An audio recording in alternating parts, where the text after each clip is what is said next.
Association थे और मुख्यमंत्री, वित्त मंत्री और जो भी सेक्रेटरी, चीफ सेक्रेटरी और एम्प्लॉय एसोसिएशन, इनके बीच एक समझौता साइन हुआ, जिसके बाद एक फिटमेंट अपीलेट कमेटी बनाई गई थी जो सभी का वेतन निर्धारण करेगी। हम ग्रेजुएट स्केल ऐसे नहीं मांग रहे कि हमको ग्रेजुएट दे दिया जाए। फिटमेंट अपीलेट कमेटी ने यह तय किया कि अगर स्नातक योग्यता धारक हैं, तब तक 5वां वेतन आ चुका था। चौथा वेतन 1989 में आया था, 5वां वेतन 96 में आया था, जो कि 99 में इम्प्लीमेंट हो रहा था।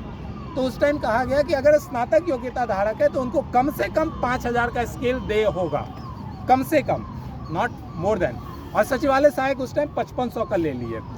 तो यहीं से वो वर्ड आता है कि स्नातक योग्यता धारक वेतन, मतलब स्नातक योग्यता। ये फिटमेंट अपीलेट कमेटी का वर्ड है। ये बात मैं इसलिए बोल रहा हूँ कि कल के डेट में लोग पूछेंगे कि खाली ग्रेजुएट होने पे वेतन बढ़ जाता है, फलानमा का इतना है, चिलनमा का इतना है। तो मैं ये बता दूं कि 1999 में हमारी जो तुलना मुफस्सिल से की जाती है, 1999 में मुफस्सिल मैट्रिक लेवल थे, हम उस टाइम भी ग्रेजुएट थे। 1999 में जो भी विभाग अगर उनके स्नातक था, उनका पे स्केल 5000, जो कि अभी रिप्लेसमेंट 4200 है, उससे कम नहीं है। आप बिहार के किसी भी गवर्नमेंट, किसी भी डॉक्यूमेंट में देख लीजिएगा।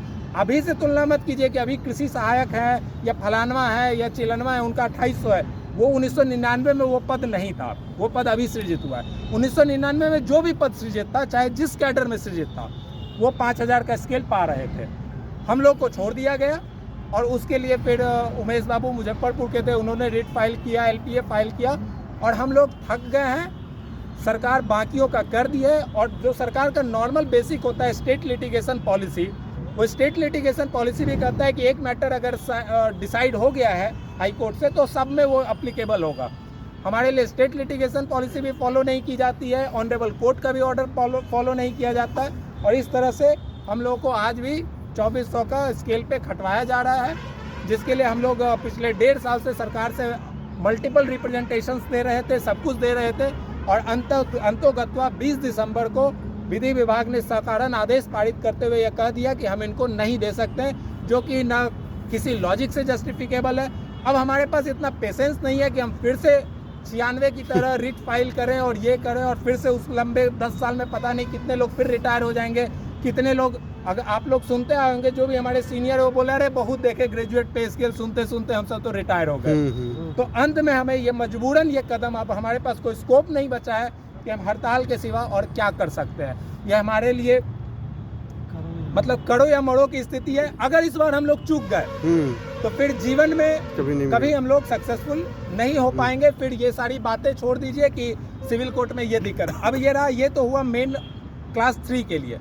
अब क्लास 4 के आते हैं। क्लास 4 का क्या हुआ? क्लास 4 जब क्लास 4 में जो थे उनका 7वां था, 7वीं पास थी और 7वीं पास के साथ उनको 1900 ग्रेड पे है।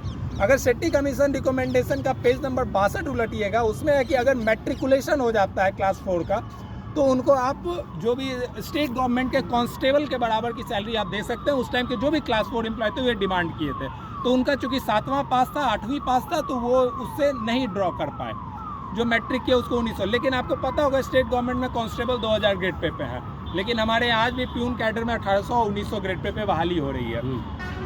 उसके बाद गवर्नमेंट जब कालावधि की बात आती है, मतलब हमारे साथ सोचिए कितना डिस्क्रिमिनेशन होता है। जब कालावधि की बात आती है तो हम आ जाते हैं उसमें कि क्या कहते हैं, जो बिहार सरकार की कालावधि है वो लागू होगा। लेकिन जब अनुकंपा देने की बात आती है तो बिहार सरकार में 100% अनुकंपा है, उसमें कह दिया जाता है कि 5% ही दिया जाएगा। बात आई है अनुकंपा का, सीधा सिंपल सी चीज़ बता रहे हैं कि 10 साल 12 साल पहले या 15 साल पहले कोई भी कर्मचारी क्लास 3 हो या क्लास 4 हो, किसी की भी मृत्यु हो जाती थी तो विद इन 1 वीक और 1 महीने के अंदर अंदर उनके जो आश्रित हुआ करते थे उनको नौकरी दे दी जाती थी। लेकिन अभी हम लोग लगभग जो पुराने, मतलब यहाँ पे नए वाले हैं, 2012 से अभी तक अनुकंपा पे कोई बहाली नहीं हुई है। अगर आज हम मर जाते हैं, हम अपनी ही बात कर रहे हैं, अगर आज हम मर जाते हैं और मेरा डिपेंडेंट है, मेरी मान लो मेरे माता पिता, पत्नी और बच्चे, हमारा एक तो जो इस महीने का सैलरी है वो तो आएगा ही नहीं आएगा। जैसे मरे वैसे ही वो मेरा सैलरी होल्ड हो जाता है। उसके बाद मेरे बच्चे के पास या मेरी बीवी के पास कोई ऐसा साधन नहीं है तो वो क्या करेंगे? रोड पे ही आ जाएंगे ना। तो अनुकंपा, सरकारी नौकरी का मतलब क्या होता है? अनुकंपा कि हमारा बच्चा, हमारा फैमिली, हमारा डिपेंडेंट सब जो है सिक्योर रहे।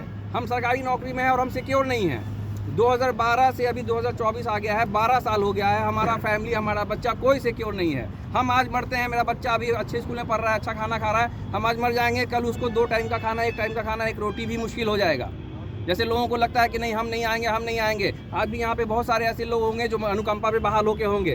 अनुकंपा पे पीढ़ी बाई पीढ़ी कोई नहीं जानता कब कौन मर जाएगा। हो सकता है कि जो अनुकंपा पे भी आए हुए हैं वो मर जाएं, अगर अनुकंपा की बहाली नहीं होगी उनके बच्चे रोड पे आ जाएंगे, तो वो भी कम से कम इतना सोच सकते हैं कि अगर अनुकंपा कम से कम 100% बहाल हो गया तो हमारे फैमिली कम से कम, हम किसी लिए कार्य कर रहे हैं आजकल, सैलरी भी जो मिलती है ना, तो कहा जाता है कि salary not for the employ, salary is for the family. इसीलिए कभी कभी सैलरी जब होल्ड की जाती है तो उसमें आवेदन दिया जाता है कि सैलरी सर मेरे लिए नहीं है, salary is for my family, आप हमको जो कष्ट देना है दे सकते हैं, सैलरी मत रोके मेरा, अगर रोकते भी तो 1 महीना रोके, इसलिए सैलरी भी रिलीज की जाती है। तो ये अनुकंपा वाली बात हो गई। दूसरी अनुकंपा पे पूरा मतलब उसमें सोचिए, ये मतलब ये सिर्फ बोलने की बात नहीं है। हम अगर बहुत सारे यहीं पे सिटी में ठाकुर जी एक काम करते थे, ड्राइवर थे, उनका मतलब 2015 में मृत्यु हो गया, उनके बेटे को मजदूरी करनी पड़ रही है, दैनिक मजदूरी, वो 400 रुपए की दिहाड़ी पे रोज काम कर रहा है। सदर में अभी नाजायज के रूप में 3 लोगों का नाम बताएंगे जिनके पिताजी इस कोर्ट में थे, अब वो नाजायज के रूप में काम कर रहे हैं। और देशवर प्रसाद गुजर गए, उनके बच्चे का तक बहाली नहीं भी किया है कि क्लास 3 के स्टाफ अगर मरते हैं तो योग्यता के मतलब बहाली नहीं है, उसको प्यून में ही देना है ना।